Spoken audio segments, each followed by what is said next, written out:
Hello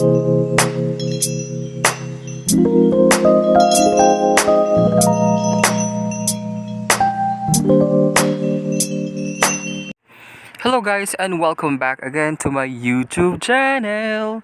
This is again JoNSki vlog, and today I'm going to show you on how you can create an affordable graham balls. And here are the things that we need. First, we have an Opuff Marshmallow with fillings. We have matcha flavor and mango flavor. We need our cowbell condensada and our powder Crash Grahams. Very much affordable, only with 3 ingredients needed.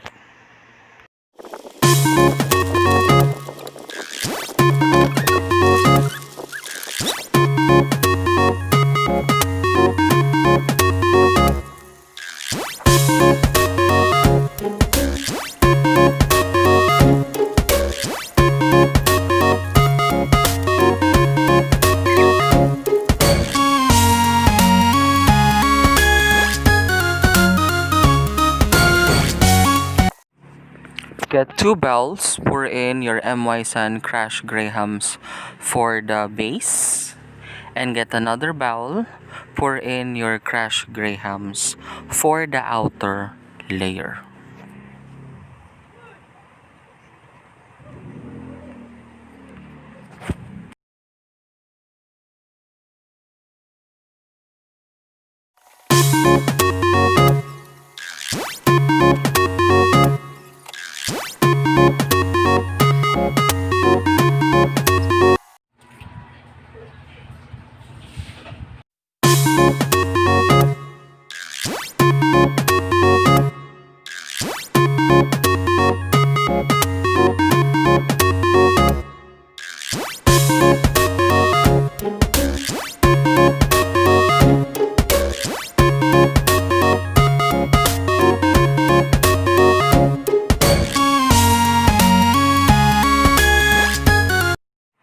And here is now our final product. There you go, your graham balls. And of course, this video will not be complete without our chikiting at home taste tester, Blake.